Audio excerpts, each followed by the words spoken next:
Et coucou, je suis content de vous retrouver ce matin pour un nouvel épisode.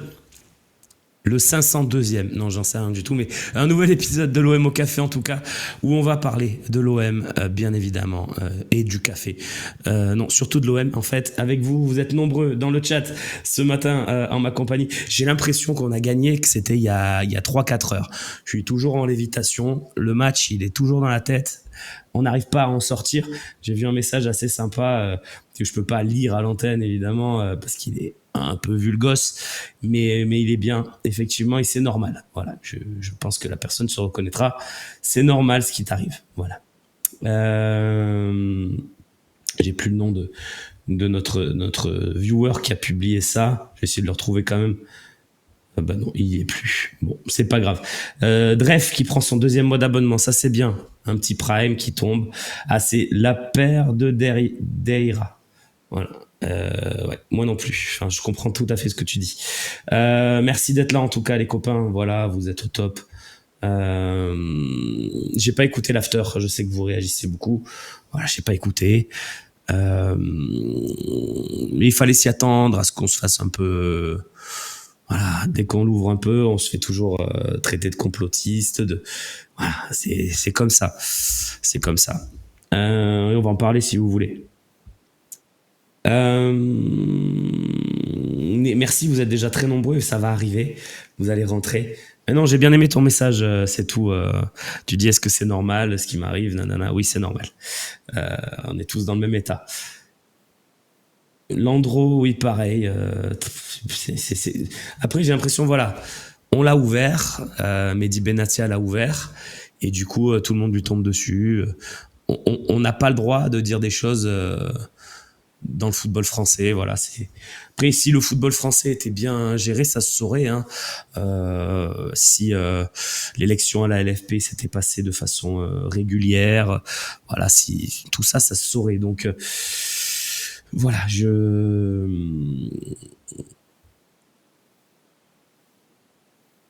voilà. Après, déjà, cette saison, il y a déjà eu des présidents de Ligue 1, des directeurs sportifs qui ont déjà ouvert leur bouche. Il ne semble pas qu'Olivier Létang ait été suspendu. Ou alors je me trompe quand il a dit que les dés étaient pipés avec le PSG, etc., etc. C'est à peu près les mêmes déclarations que ce qu'a fait Benatia. Il me semble pas que Létang ait été suspendu. Me semble pas que pendant 30 ans, Aulas, dès qu'il y avait un truc qui lui plaisait pas dans l'arbitrage, qui venait faire le flic à la fin du match, qui disait oui, c'est pas normal ce qui arrive à notre Olympique Lyonnais. Je pense pas qu'il ait été suspendu ne serait-ce qu'une fois. Peut-être qu'il l'a été une fois d'ailleurs, je dis ça, mais peut-être qu'il l'a déjà été. Létang a déjà pris des suspensions, c'est vrai, mais pas pour celle de ce début de saison, je crois pas. Voilà. Enfin, peut-être que je me trompe, dites-moi-le, hein, s'il a été suspendu suspendu 3 fois, mais pour celle du début de saison. Bon, ok, en tout cas, il l'a été. C'est très, écoutez, voilà. Mais après, est-ce que vous trouvez normal qu'il soit suspendu par rapport à ce qu'il a dit? Armand a pris 3 matchs. Bon, Armand, il était allé très loin aussi. River aussi avait été suspendu. Donc, s'il est suspendu 3-4 matchs, Benatia, ça va pas changer notre saison. C'est-à-dire que Benatia soit pas dans les tribunes pendant les matchs de l'OM 2 ou 3 fois, ça va rien changer. Merci Saona de confirmer, il n'a pas été convoqué, il me semblait pas non plus. Voilà, donc moi je suis toujours sur ma même ligne sur l'arbitrage. Je trouve qu'il y a un problème de fond.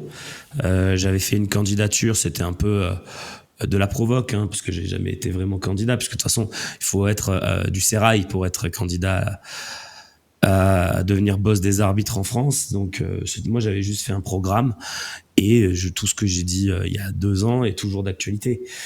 Donc voilà, mais oui, je passe une très bonne semaine, hein, vous inquiétez pas. C'est juste ça nous titille un peu parce que voilà, on n'a pas le droit d'avoir des avis contraires, on n'a pas le droit de dire des choses. C'est un peu pénible.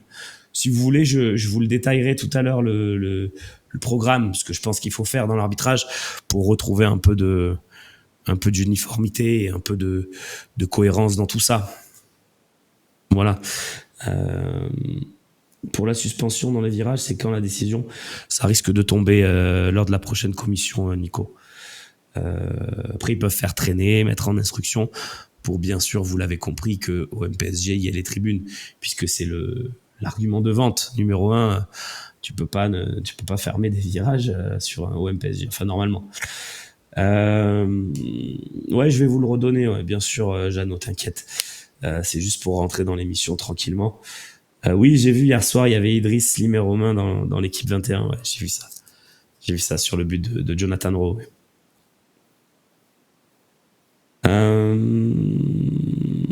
Notre passé sulfureux pèse sur l'arbitrage. Je suis pas sûr, Casca, je suis même pas sûr. Je suis même pas sûr qu'il y ait tout ça. Tu vois, moi, je refuse d'y croire vraiment à cette histoire de on essaye de nous carrer, tu vois, ce fameux truc. Je refuse vraiment d'y croire. Mais il y a quand même des faisceaux de coïncidences qui sont gênants, que tu revois pas le révélateur sur le penalty accordé à Lacazette, il y a des trucs, comme je l'ai dit, que tu te remettes pas en question, que voilà, cette histoire de Patrick Canton aussi, effectivement, qui est le chef de la commission d'éthique et qui prend lui la décision de convoquer Benatia devant la commission de discipline, alors que Patrick Canton est un ancien arbitre qui avait eu maille à partir avec l'OM dans les années 90, qui a eu aussi voilà, une histoire un peu autour de lui. Donc c'est un peu bizarre qu'on lui laisse ce pouvoir-là. Mais après, ça fait partie des règlements. Il faut changer les règlements, mais tant que les règlements sont là, voilà. Je pense qu'il faudrait plus de transparence sur les décisions litigieuses, comme dit Saona, et ça passe aussi par la sonorisation à un moment donné des arbitres. Je l'ai dit et je me dédie pas. De Zerbi a dit aussi, l'expulsion de Balerdi, elle peut se donner. C'est du quasi jamais vu, mais elle peut se donner parce que voilà, à vitesse réelle, on a tous vu une faute de Balerdi du stade. Moi, j'y étais. Pour moi, il fait faute du stade. Alors après, quand tu revois les ralentis, évidemment. Mais je tiens à préciser un truc, c'est que le règlement de la VAR interdit une intervention sur cette action-là. Donc, tu peux pas revenir sur le carton jaune. Donc, c'est vrai que malheureusement, on se retrouve dans une situation de carton rouge, tu peux rien faire, quoi. Et évidemment, on est à Lyon, voilà, on sait tout ce que ça implique avec Benoît Bastien, etc., etc. Et je trouve que la suite du match n'a pas été vraiment bien maîtrisée non plus de sa part, voilà. Donc, alors, sur le but de Cherki, je l'ai revu plusieurs fois. Je vais être totalement honnête. Pour moi, il n'y a pas hors-jeu. Pour moi, il n'y a pas hors-jeu. Pour moi, il est au moins sur la même ligne que le ballon. Pour moi, il est même en retrait du ballon au moment où ça part du pied de... Je crois que c'est Maitland Niles. Donc pour moi, sur cette situation-là, il n'y a pas de litige, il n'y a pas de scandale. Mais c'est mon avis. Effectivement, on n'a pas des images ultra claires non plus. Mais moi, avec ma sensibilité du foot, avec la façon dont je vois les hors-jeux, pour moi, il n'y a pas hors-jeu. Mais c'est mon avis. Jean-Jean, je respecte aussi le tien. Évidemment, il n'y a pas de problème. Sur le penalty, j'aurais aimé revoir le révélateur. Ça, par contre, je suis d'accord avec vous et je comprends pas qu'on ne l'ait pas vu. Maintenant, j'ai vu circuler des choses aussi sur les réseaux. Attention aux lignes. Attention aux lignes. Des fois, on a l'impression qu'il y a un hors-jeu flagrant et en fait, ça se joue à des millimètres. Je pense qu'il y a peut-être hors-jeu, effectivement, mais il faut le revoir.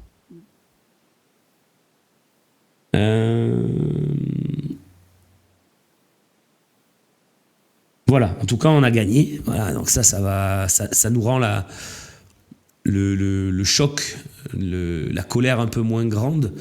Mais si on n'avait pas gagné, on aurait dit quoi? On a le droit aussi de se plaindre. Je veux dire, puis quand même, en 5 journées, il y a eu 4 problèmes pour moi d'arbitrage. Le penalty donné à Brest à la 7e, je crois que c'est déjà Monsieur Bastien d'ailleurs, il est quand même très généreux. Le match d'après, il y a au moins un péno pour l'OM sur Greenwood, je pense, contre Reims. Bon, ça peut ne pas se siffler, mais tu peux le donner aussi. Le match d'après, il n'y a pas de litige, c'est au contraire. Il y a ce rouge pour Toulouse. Le match est mort très rapidement. Donc, il n'y a pas de litige arbitral. Le match d'après contre Nice, le rouge pour Cornelius est lunaire.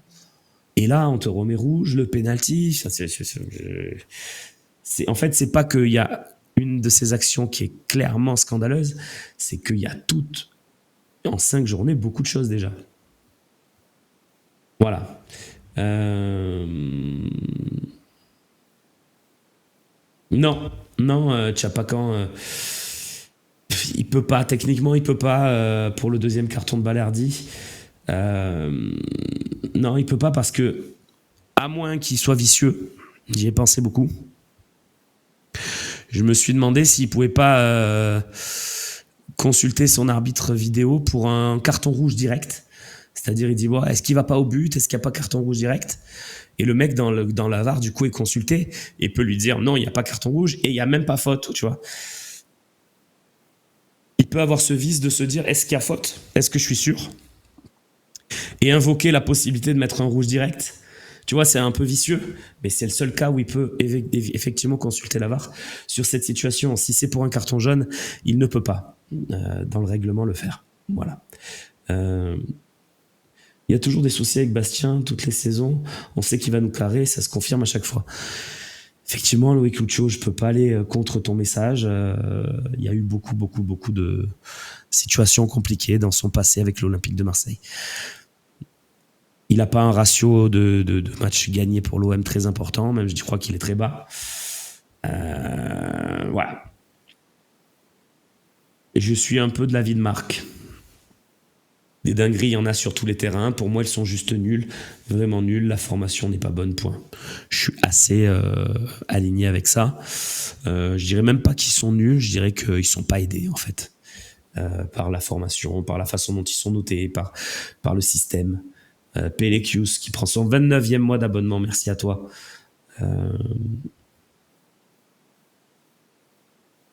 Manolive, tu vois comment la suite avec les arbitres romains, on continue à se faire carrer, voire encore plus, où il y aura des améliorations? Écoute, c'est l'histoire d'une saison, tu peux très bien te refaire carrer à Strasbourg, tu peux aussi avoir une décision généreuse aussi à Strasbourg, ça peut arriver, il n'y a pas de réel... Pour moi, je trouve pas qu'on soit arbitré bizarrement, en fait.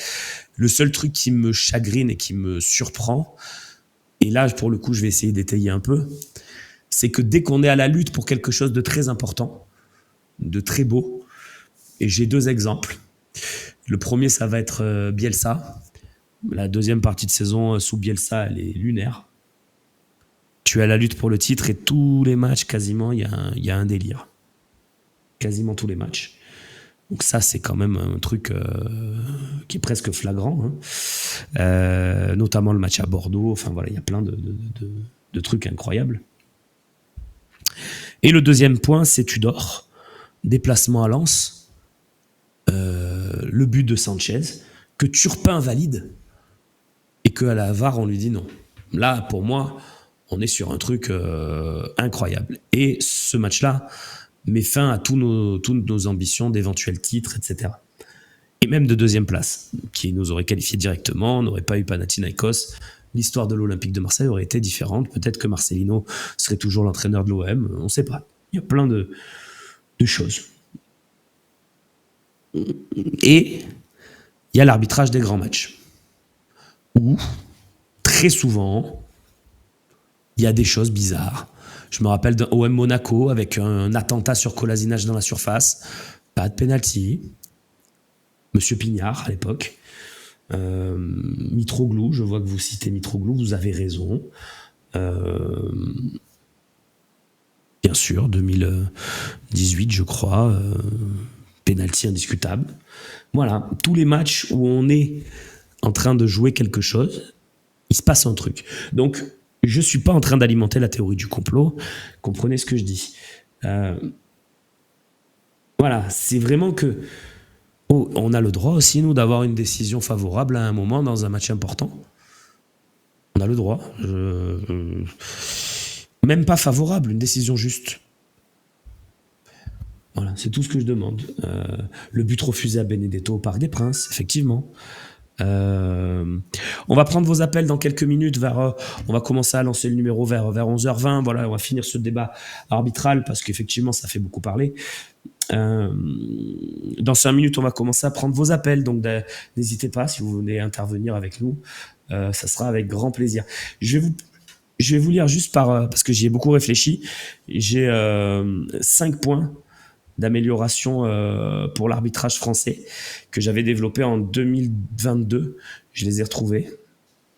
Donc voilà, c'était un projet fictif évidemment, puisque je rappelle, j'ai pas vraiment candidaté pour être euh, le DTNA, bien évidemment, même si c'est un poste que j'adorerais dans ma carrière, évidemment, même si je suis très heureux au Phocéen. C'est un des rares trucs qui me ferait vraiment kiffer, d'être le chef des arbitres. Mais bon, ça c'est un autre débat. Euh, les 5 points, les voici. Donc moi, je voulais juste en fait développer un argumentaire et un programme, entre guillemets, même si c'est un programme fictif, pour obtenir un arbitrage plus juste, plus équitable et plus apolitique. Voilà, que rien ne dépende d'autre que les acteurs du foot, et que les arbitres en soient des accompagnants plus que des... parce que l'homme du match, si c'est un match normal hier, avant-hier, si c'est un match normal de Ligue 1, l'homme du match, c'est Benoît Bastien. Ce qui fait que ça n'est pas le cas, c'est que l'Olympique de Marseille fait quelque chose d'incroyable. C'est-à-dire renverse un match par 2 fois et arrive à l'emporter à 10 contre 11. Mais l'homme du match, normalement, doit être Monsieur Bastien hier. Il ne faut plus que ça arrive. Il faut que les hommes du match, ce soient les joueurs. Alors, premièrement, c'est le terrain. Développer vraiment ce dossier-là avec... l'une des différences majeures dans notre football français, c'est la différence d'arbitrage entre les arbitres. Il y en a qui vont laisser jouer, il y en a qui vont être très tatillons. Il faut une uniformité. Voilà. Pour moi, le foot, c'est un sport de contact, de duel. Et je pense qu'il faut plus siffler dès qu'il y a un moindre contact. Ça a un peu évolué quand même, il faut le reconnaître, ces 2 dernières années, sous la houlette d'Anthony Gauthier, qui était un arbitre qui laissait jouer aussi. Mais je pense qu'il faut ajouter de la fluidité pour permettre aux joueurs de qualité de s'exprimer. Ça, c'était le premier point. Je trouve qu'ils y ont plutôt bien répondu. Le deuxième point, c'est le VAR, ou la VAR. C'est un point majeur. On a un outil à disposition. Je pense qu'il faut l'utiliser. Moi, si j'avais été DTN1, j'aurais accepté aucune erreur d'arbitrage évitable. Évitable. Il y a des erreurs d'arbitrage qui ne sont pas évitables. L'exemple de Balerdi, 2e carton jaune, la VAR ne peut pas t'aider. Donc ça, malgré tout, en tant que chef des arbitres, je peux le comprendre. Par contre, le penalty où on n'a pas le révélateur, où on prend peut-être pas le temps, etc. Il y a plein de choses. J'ai vu une action, c'était Rennes-Lens. Il y a un Lensois qui part au but, il y a Blas qui fait une faute à l'entrée de la surface. Mais pas de carton jaune, alors que ça peut même être rouge. Il y a plein de matchs où ça se passe. Il n'y a pas que l'OM, je veux pas. Et donc, il y a le VAR, la VAR. Moi, je pense qu'il faut l'utiliser. Et dans mon programme fictif, tout arbitre central ou vidéo qui commettrait une erreur évitable, elle verrait sa note sanctionnée durement. C'est-à-dire que l'arbitre du VAR, du camion, et l'arbitre central, s'il y a une dinguerie de VAR, un penalty oublié, la faute sur Kolasinac contre Monaco, par exemple, qui est un exemple typique, pour moi, c'est 3-4 points en moins sur la note de 20. Il faut que ça soit, à chaque match, la VAR, c'est un outil intransigeant et fiable. Et je pense que si on l'utilise bien, ça le sera. La pédagogie aussi, c'est le 3e point. Et j'aurais voulu qu'un match par journée, aléatoirement, soit diffusé en totale sonorisation. Arbitre central équipé d'un micro, arbitre du VAR équipé d'un micro, que toutes les communications, comme sur les matchs de rugby, s'entendent à la télé et s'ajoutent aux commentaires des commentateurs. Voilà. Donc ça, c'était un point important, c'est la pédagogie, apprendre aux gens à comprendre l'arbitrage. L'année dernière, sur Prime, on avait eu un sujet sur Benoît Millot, d'ailleurs, qui nous a carré sur Cornelius, mais que j'avais trouvé très intéressant sur un match de foot. C'était vraiment un inside arbitre, je l'avais trouvé super. Il y en avait un avec Angoula aussi. Moi, je trouvais ça super. Et il faut que ça soit diffusé en direct pendant les matchs. Et je pense qu'après la rencontre aussi, les arbitres, les 2 entraîneurs passent en conférence de presse. Il faudrait que les arbitres, dans tous les matchs, passent après le match en conférence de presse et répondent à 3 questions maximum. Oui, s'assoit. Bonjour, je vous écoute. Vous avez des questions sur le match? Oui, pourquoi vous avez fait ça? Pourquoi vous avez expulsé Balerdi? J'ai fait ça parce que si, parce que ça. Est-ce que sur l'action du penalty, on n'a pas vu à la télé, mais est-ce que vous pouvez nous assurer que dans le VAR, ils ont consulté pour un éventuel hors-jeu de Lacazette? Ah oui, on en a parlé, effectivement, il n'est pas hors-jeu. Pédagogie. Voilà. Il faut vraiment que les arbitres puissent s'exprimer librement dans les médias et de façon totalement libre. La promotion et la relégation. On a l'impression que c'est un petit milieu, c'est toujours les mêmes. Turpin, Bastien, Frappard. Il y a les stars, les vedettes, Le Texier, il y en a plein. Vous les connaissez. Il faut que chaque match soit l'objet d'une note et que le classement soit disponible en temps réel sur le site de la 3F. Je précise en temps réel. C'est-à-dire que s'il y a une dinguerie dans un match et qu'on voit que Turpin a quand même une très bonne note, on pourra voir qu'il y a un problème. Moi, je veux qu'on puisse voir qu'il n'y a pas de problème. Et que Turpin est peut-être le meilleur arbitre, objectivement. Voilà. Et pour avoir une bonne note, il suffira pas d'être un athlète de haut niveau. Ça, c'est un problème majeur. C'est qu'on a développé d'abord des athlètes avant de développer des personnes qui sentent le football. Je préfère, je le dis souvent, un arbitre à 15 mètres d'une action mais qui la comprend bien qu'un arbitre à 5 mètres d'une action qui la comprend mal. Ça, c'est le mal de notre football français, de notre arbitrage. On a des athlètes de très haut niveau, surperformants, qui sont très près des actions. Vraiment bravo à eux. C'est des athlètes. Mais je veux des mecs qui comprennent le foot. Voilà. Donc c'est très important de remettre le foot au cœur de l'arbitrage. Et puis la formation. Je pense que pour la formation, il faut mettre en avant les éléments qui comprennent le mieux le foot, comme je disais, sa sensibilité. Et pour accéder au très haut niveau, le physique ne suffira pas. Voilà. Il sera toujours important. On ne peut pas être comme moi, en surpoids, et être arbitre de Ligue 1, ça n'est pas possible, je suis d'accord avec ça. Et il faut accompagner nos jeunes arbitres, parce que l'arbitrage en région est très difficile. Et voilà, ça c'est un autre débat. Je vous parlais de l'arbitrage professionnel, mais il y a tout un volet sur la formation. Voilà, je pense que tous ces trucs-là, c'est du bon sens. Et j'ai pas inventé la vie. Quand je vous donne ces arguments-là, c'est un truc que j'ai réfléchi et que je me dis, mais qui peut aller contre ça en fait? En quoi c'est illogique? Et merci, c'est gentil. J'ai perdu 10 kilos. C'est gentil, Feroncle Benz. J'aime bien ton pseudo aussi. Mais voilà, qui peut aller contre ça? C'est tout. Il n'y a pas de... Avoir des arbitres étrangers en Ligue 1, des arbitres français, je suis pas... Ça limiterait pas les dingueries. Au contraire, il y aurait des problèmes dans la communication. Non, je suis pas trop pour. Voilà. Non, moi je suis pas trop pour avec cette histoire des arbitres européens. Je sais que ce serait facile. Je sais, Massilia me fait rire. Je sais que ça serait facile, évidemment, de se dire on met des étrangers. Non, je pense qu'il faut aussi développer notre arbitrage. Que, bizarrement, dans les rencontres européennes, je trouve Turpin très bon. Parce qu'il a ce recul, cette sobriété, se dire les stars, c'est pas moi, hein, la star, c'est Vinicius, c'est Haaland. Moi, je suis qu'un petit Turpin, alors qu'en Ligue 1, si t'as un match Rennes-Brest, ouais, bah, Turpin, il peut se dire, ouais, je suis Turpin, tu vois. Et ça, il faut pas. Voilà. Donc, et c'est dommage parce que pour moi, c'est un très bon arbitre, Turpin, et qui en Ligue 1 se laisse aussi avoir par sa notoriété, parce qu'il est protégé aussi, parce que il sait que quoi qu'il arrive, il sera là l'année prochaine. Voilà, et ces trucs-là, voilà, il faudrait vraiment que les arbitres se disent place au jeu, quoi, place au spectacle.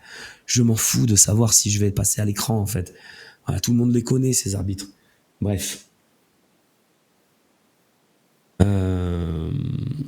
Mais je viens de te le dire, GG, pourquoi ils sont bons en Coupe d'Europe, Coupe du Monde et nuls en Ligue 1, je viens de te le dire. Voilà.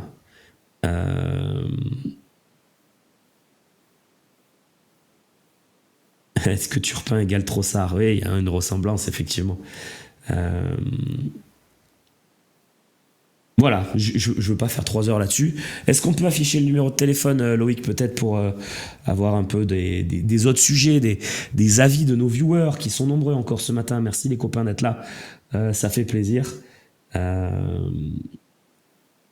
Voilà, vous pouvez participer, vous avez le numéro qui s'affiche et un code à taper. Voilà, vous avez tout ce qu'il faut sur l'écran. Voilà, n'hésitez pas à venir. Et Lolo, fais-moi signe quand on a une intervention qui arrive. Pourquoi ne pas mettre le micro comme ça a été fait au JO? Ouais, je sais pas. Alors Nico, tu penses quoi de Strasbourg? Strasbourg, c'est une belle équipe. Je suis très surpris par leur début de saison. Je les trouve intéressants, fluides. Je trouve que tactiquement, il y a quelque chose. Je suis surpris par Rosenior que je connaissais pas. Maintenant, il y a des failles dans cette équipe. Je pense qu'ils sont prenables. Ça ressemble beaucoup à Brest de cette saison. C'est-à-dire une équipe qui joue, qui va de l'avant, mais qui est prenable. Donc je crois. Voilà. Je crois que c'est possible d'aller gagner à Strasbourg. Non, on n'a pas parlé que de l'arbitrage. C'est le deuxième thème. On a quand même parlé du match avant et vraiment longtemps. GG, Rabiot à la place de qui?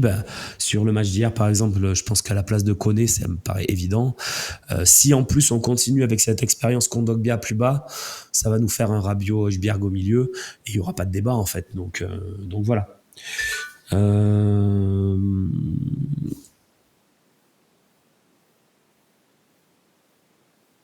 Strasbourg, c'est jeune, c'est joueurs, ça devrait être une belle opposition, je suis d'accord.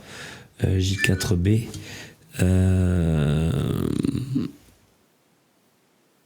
Hop, je vais essayer de couper le son parce que je reçois des messages en direct et c'est pas très sympathique pour vous. Voilà. Strasbourg, c'est nos prochaines victimes. Il faut pas. Je pense qu'il faut pas qu'on prenne la grosse tête. On n'a pas encore une marge assez suffisante. Le Duc de Mars, j'ai trouvé très en difficulté, Koné, honnêtement. Après, le match n'est pas là pour l'aider. Hein. Tu joues à 10 contre 11, etc. Je pense que c'est un joueur qui aime avoir le ballon, qui aime qu'on ait la possession pour pouvoir s'exprimer. Et je l'ai trouvé très en difficulté. Voilà.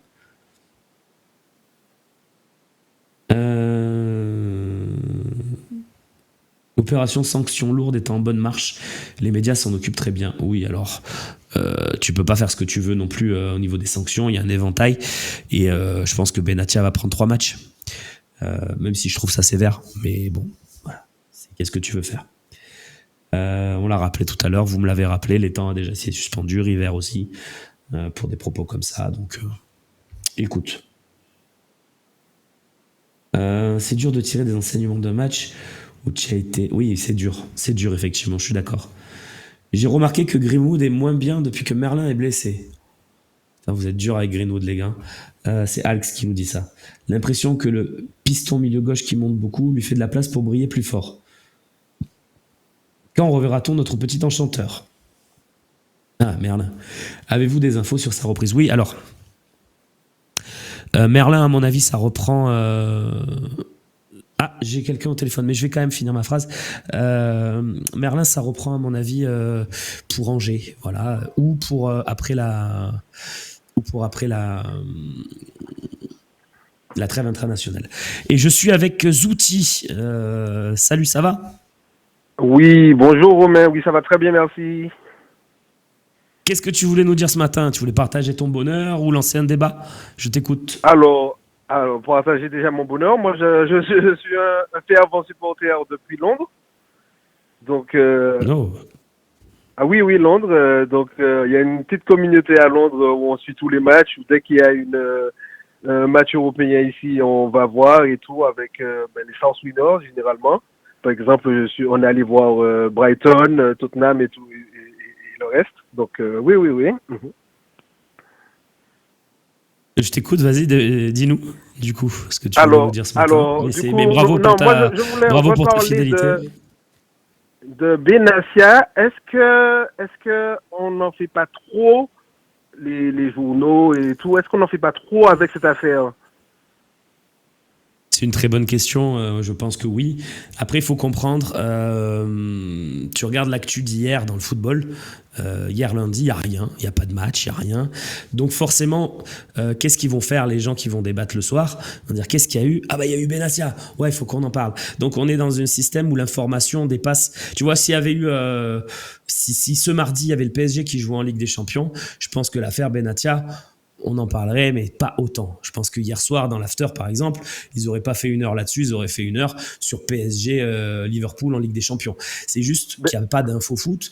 Et tu vois que du coup, ils vont faire un débat là-dessus. Nous aussi, dans le talk, on a fait un débat là-dessus, tu vois.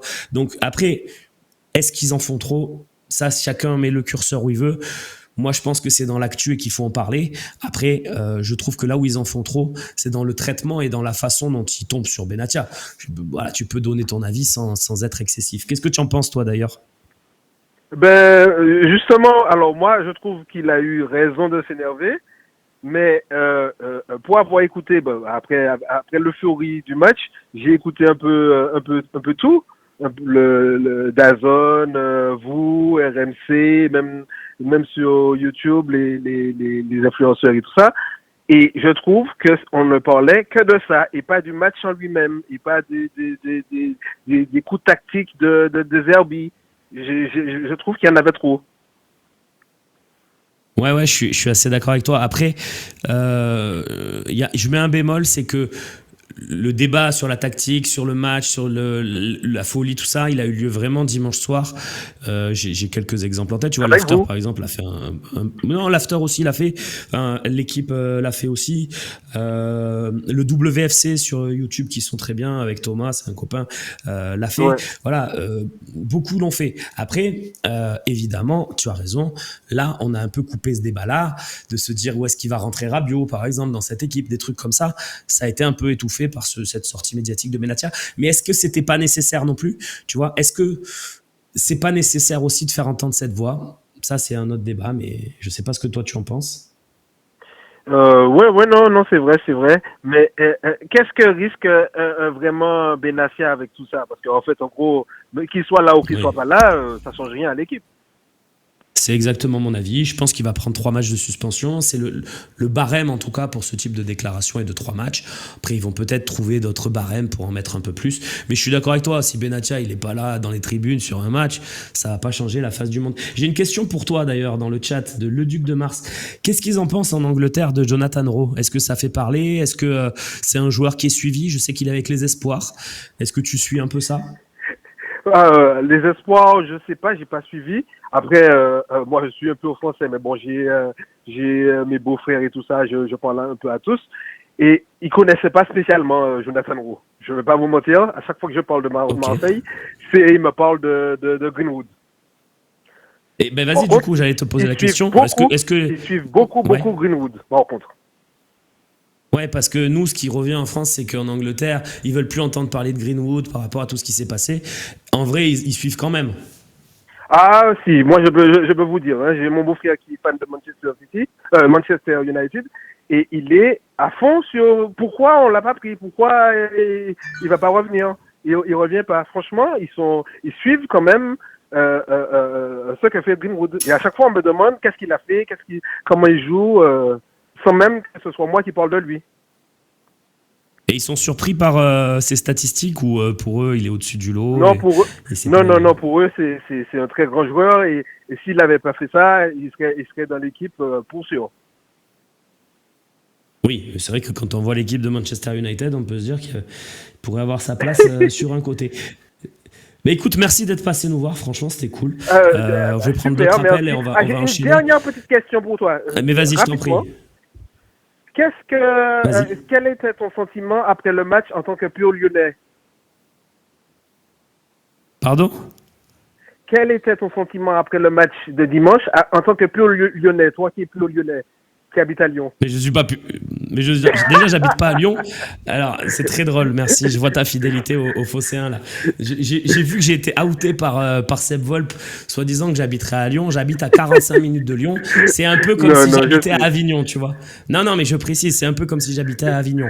Donc, je ne sais pas. Je ne connais même pas la ville de Lyon. Par contre, je peux te parler un peu des alentours. C'est vrai que je connais un peu. Mais tu m'as régalé, en tout cas. Merci pour ta question.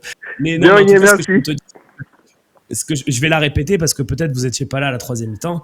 Le délire, c'est sur le but de Rowe où je me prends à crier, évidemment.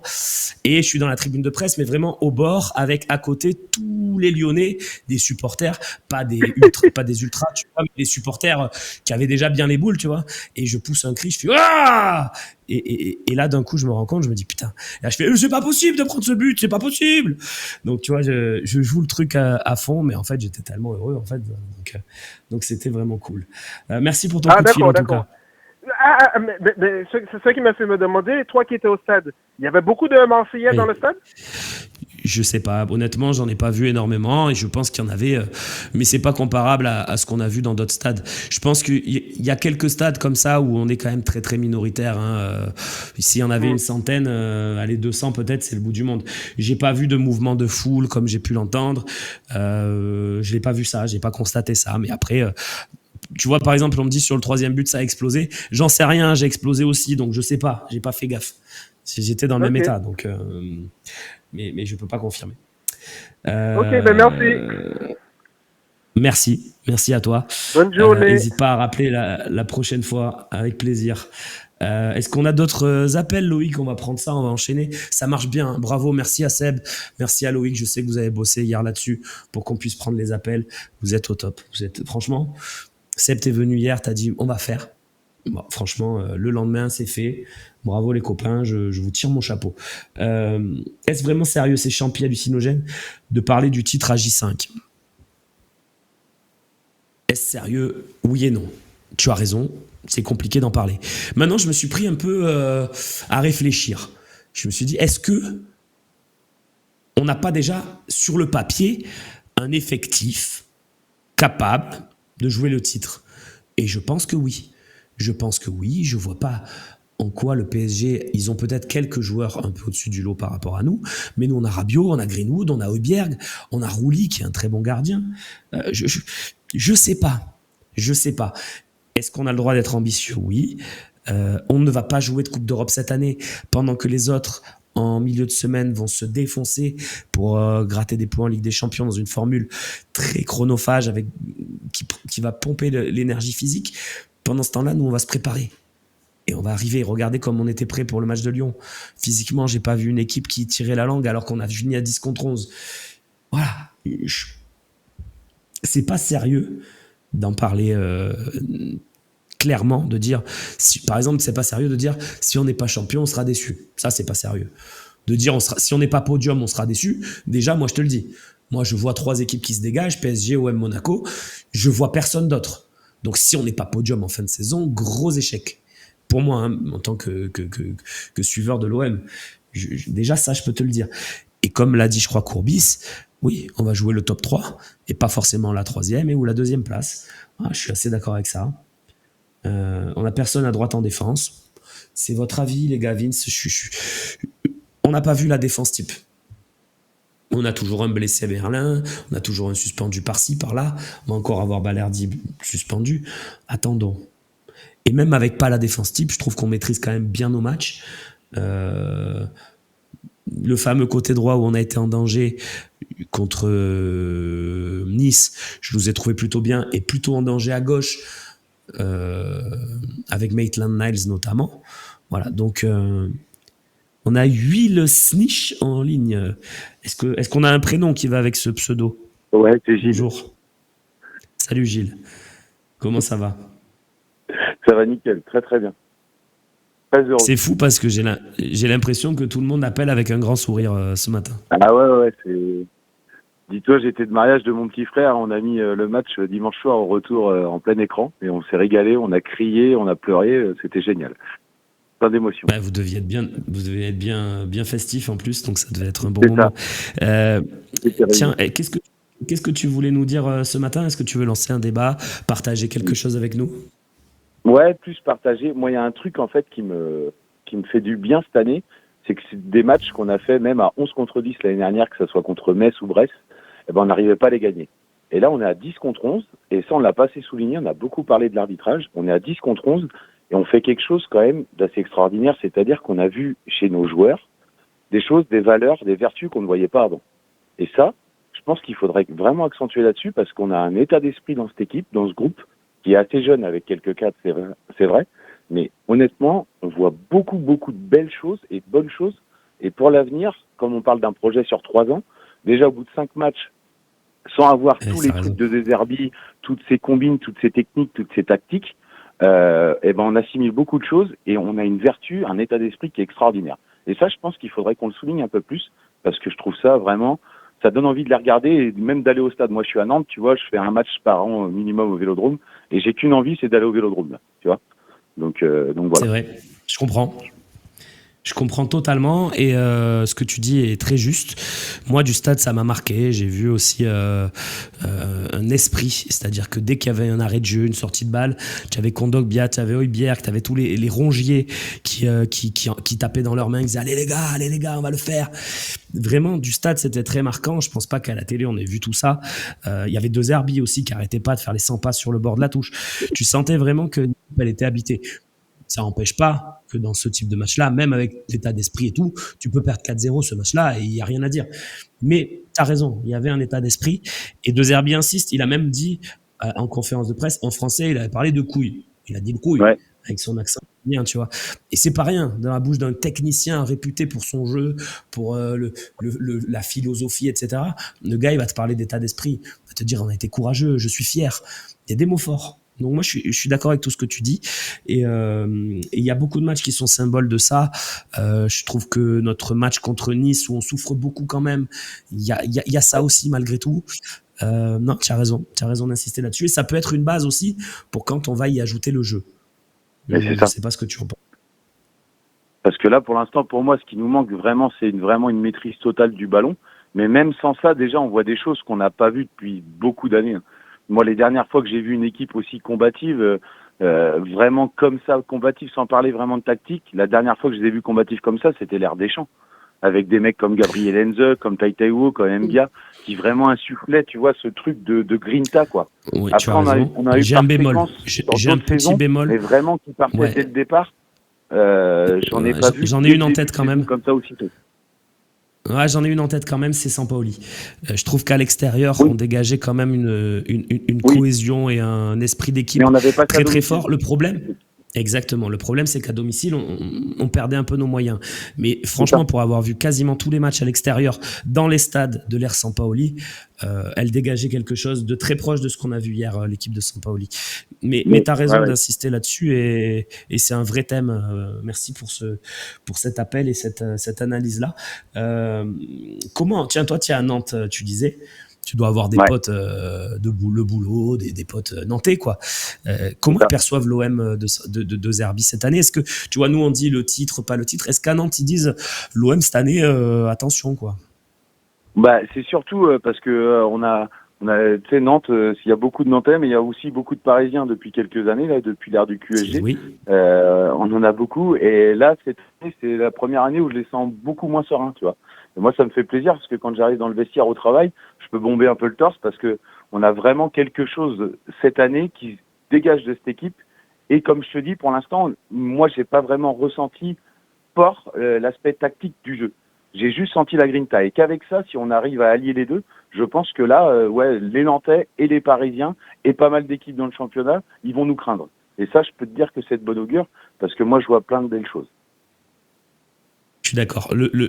Sur la tactique, je suis un peu moins d'accord parce que je trouve que par séquence, la première mi-temps contre Reims, elle est ultra maîtrisée tactiquement. Oui, le match à Toulouse, où tu es en difficulté dans les 15 premières minutes et où tu vas avoir le réflexe de dire à Højbjerg de reculer pour permettre à Murillo de prendre un peu plus le côté. Et c'est là que tu vas réussir à te créer les deux situations de but.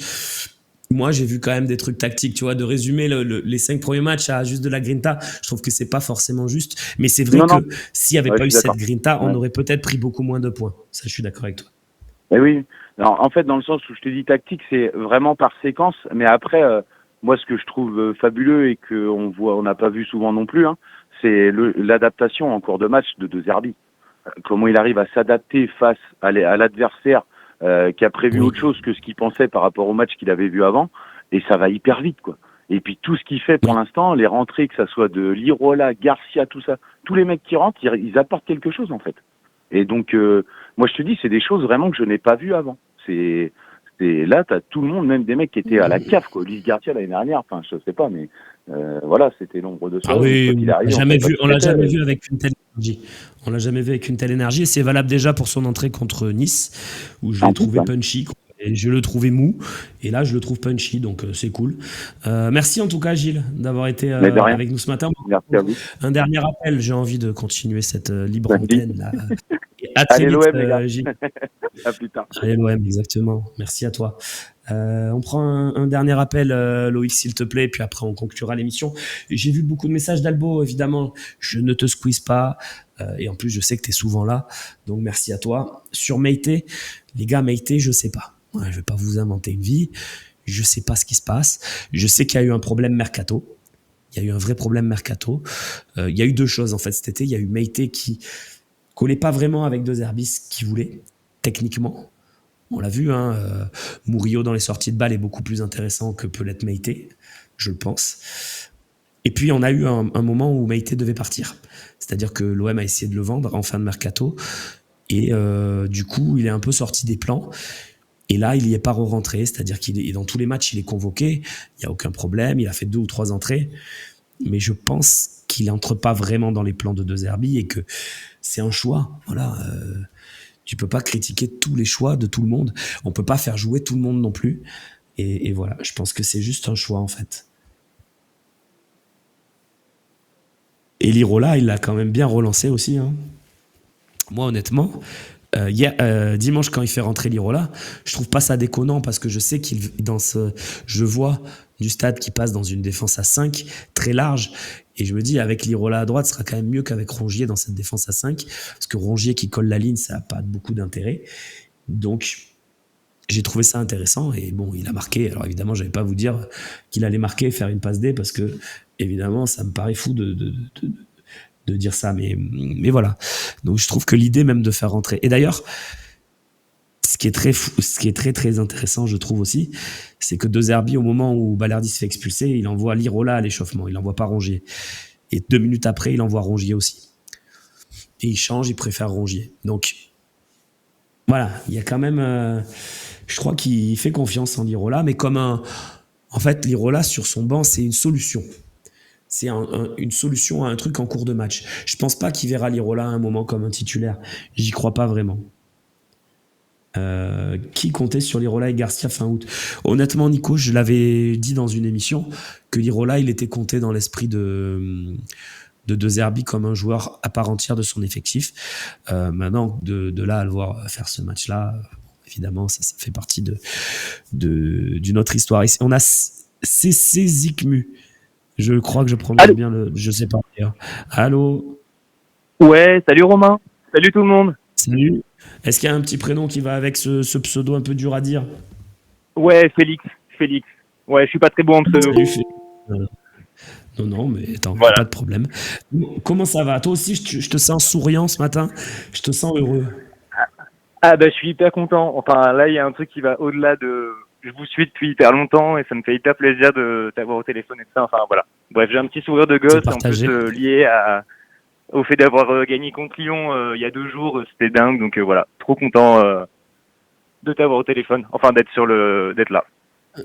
Ouais, mais c'est partagé. Nous, on est content aussi tu sais, au plus on peut ouvrir, on le fait. Qu'est-ce que tu voulais nous dire sur ce match, justement, Féfé? Je sais pas si on t'appelle Féfé, mais moi, tous les Félix que je connais, on les appelle Féfé. C'est ça, on peut m'appeler Féfé carrément. Et en fait, ce que je voulais dire, c'est... j'ai repensé à ce qu'avait dit De Zerbi en interview avant, en conférence de presse, où il disait que c'était important de rêver. Le côté... Mais en fait, de ramener le côté, c'est possible. Et il y a un côté, la saison dernière, si on s'était pris le rouge, le penalty, je pense que tous les joueurs auraient baissé les bras, il y aurait eu un côté, on n'y aurait pas cru. Et cette année, il y a le côté, on croit en quelque chose, on se dit c'est jouable. Le simple fait qu'on parle de titre au bout de 5 journées, c'est sûr que c'est prématuré, mais je trouve ça cool même qu'on en parle. Qu'il y a un côté où c'est ce qu'on aime dans le foot en fait. Et je trouve qu'il ramène ce truc de Zerbi cette année, qui est hyper kiffant. Et c'est pour ça que le match de Lyon était un kiff total où tu te dis, même si on avait perdu, je pense que moi j'aurais été dingue contre Benoît Bastien parce qu'après l'arbitrage qu'il nous a fait, mais il y aurait eu un côté où je me serais dit, les joueurs y croient, les joueurs se battent, il y a un coach qui a des idées, je sais pas. Il y a un truc cool cette saison je trouve que le match de Lyon du coup donne encore une autre ampleur à ce qui peut se passer, mais voilà, c'est pour ça que, c'est un kiff pour l'instant ce début de saison. J'espère que ça va le faire, j'espère que il va mettre ses idées en place, que tout va se passer, que Rabiot va bien rentrer dans le processus, mais voilà, il y a un truc qui se crée pour l'instant qui, je trouve, super cool. Et voilà. Et c'est vrai que, tu vois, Rabiot, on l'a intégré qu'il était à l'OM et tout, mais on l'a pas vraiment intégré, tu vois, dans notre logiciel de pensée à se dire, on va avoir Rabiot sur le terrain, en plus. Tu vois, moi, je l'ai pas encore totalement intégré. Tu vois, il est là, mais en tant que je l'ai pas vu, tu vois, j'arrive pas à l'intégrer totalement. Et c'est vrai ce que tu dis, t'as raison sur De Zerbi qui a ramené cette... tu vois, c'est palpable en fait. Les conférences de presse sont très intéressantes. Ce qu'il dit est toujours très intéressant. Il vend pas du rêve pour vendre du rêve. Il dit j'ai envie de rêver, bien sûr j'ai envie de rêver, mais oh les gars, on débute. Donc si ça prend, c'est génial. Ce qu'il dit c'est voilà, moi je suis pas là pour faire un 5e quoi. Tu vois. Bien sûr, et je pense que c'est un truc où c'est bête, mais pour convaincre un Rabiot, pour convaincre un Højbjerg, qui sont quand même des gars qui ont joué dans des clubs, venir en Ligue 1 pour dire on joue à la 3e place avec... Enfin, je pense qu'il y a un côté peut-être qui est pas vendeur. Là, il y a un côté où il leur dit pas on va être champion ou je sais pas quoi, mais je pense qu'ils doivent sentir qu'il se passe quelque chose. Je pense que pour qu'un Rabiot, quand même Titi parisien, affirmé, je sais pas, sous l'air QSI, à part lui équipe MB, qui sont les autres Titi qui étaient vraiment connotés Titi parisien, il y en a pas d'autres. il fait l'effort de Tu as venir à raison. Marseille, baisser son salaire alors qu'il est parisien. Je pense que c'est parce qu'ils doivent sentir une envie de faire quelque chose. Où je dis pas que du coup, enfin, il suffit pas d'avoir envie, bien sûr, mais je pense qu'il y a une ambiance qui est en train d'avoir. Je sais pas. Je sens bien le truc, mais je veux pas. Voilà, moi je m'emballe. On est tous supporters, donc c'est pour ça. Mais j'ai pas Non, envie. mais de il y a, croire il y trop a- il y a non plus, forcément, parce que, voilà, mais il y voilà. a forcément un discours. Il y a forcément un discours parce que tu fais pas De Zerbi, tu fais pas Højbjerg, tu fais pas Greenwood, tu fais pas Rabiot sans un discours. Alors, quelle est la teneur du Ouais. discours? Quels sont les mots magiques? Je les connais pas. Mais forcément, on a des magiciens. Hein. Parce que moi, je te le dis, hein, une saison sans Coupe d'Europe. Et j'associe à cette magie le Vélodrome. Hein. Je suis pas en train de dire que Ouais. c'est tout Longoria, tout Benatia. Je crois qu'il y a un contexte. Mais tu vois, par exemple, Rabiot, c'est un joueur qui a toujours évolué dans l'équipe favorite au titre. À Oui. Paris, il a toujours Oui. été favori au titre. À la Juve, il Bien a sûr. toujours été favori, même si ces dernières années, la Juve est un peu moins bonne. On est d'accord, c'est plutôt l'Inter qui domine. Mais il a toujours été dans le club phare, en tout cas le gros club du pays qui est censé dominer la Ligue. Là, il se fait un défi. Le gars, il se dit, j'ai 2 Zerbi. Le Vélodrome, franchement, ça a l'air super sympa. Je vais être dans une équipe d'outsiders. Donc, si on réussit à faire champion, ça va être un titre qui va être 10 fois plus fort que quand j'étais champion à Paris. Ce qui est vrai factuellement. Il y a tout, Ah, mais en fait. Il y a tout pour convaincre un mec. Alors après, évidemment, moi je te dis, pour moi, il y a de la magie parce que tu lui conviens en plus de baisser son salaire. Enfin voilà, il y a tout, quoi. ouais. Ah, mais je suis d'accord, mais je trouve que c'est un truc dont on parlait pas assez dans les autres médias, le côté. Je trouve que le Rabiot, le choix qu'il fait, c'est un choix qui pue le foot. Je trouve qu'il y a un côté de, enfin, Bien il sûr. divise son salaire, je trouve que c'est lorsqu'on critique tous les joueurs qui partent à l'étranger pour toucher des énormes salaires, qui partent en Arabie, des joueurs de l'âge de Rabiot qui sont partis dans des championnats où il n'y a pas de challenge ou juste pour toucher des gros salaires, il aurait pu aller en première ligue dans un club de milieu de tableau. Hein. Je pense qu'il y a des clubs qui Bien l'auraient tout sûr. à fait pris. Il décide de venir à Marseille, de baisser son salaire, je sais pas, je trouve qu'il y a un risque dans le choix qu'il a fait. Même de Zerbi, je trouve qu'il y a un risque dans le fait de venir à Marseille. Mais parce qu'il y a une excitation, et je suis d'accord avec toi, le Vélodrome, moi, j'habite pas à Marseille, je viens de Paris, mais l'année dernière, je prenais des trains à 6 heures désolé, j'ai raconté ma vie, mais pour aller voir les matchs de Ligue Europa le jeudi soir, je rentrais le vendredi. Je les ai tous faits. En fait, des fois, je me dis comment font les autres gens pour supporter un autre club enfin, je sais pas, venez au Vélodrome. Oui, non, Vous bah verrez après que ça, c'est tu dingue, sais. mais j'exagère, mais Oui. quand j'avais vu le gars de l'Atalanta qui disait Anfield, c'est une bibliothèque à côté du Vélodrome, je sais pas, je pense qu'il se passe un truc, Bien sûr. qu'on le veuille ou non, c'est un kiff de jouer là, je pense. Bien sûr, et tu as raison. Et puis, je pense que tu as choisi les bons matchs en venant voir la Ligue Europa l'année dernière, parce que c'est les seuls matchs où on a été, on a fait vibrer.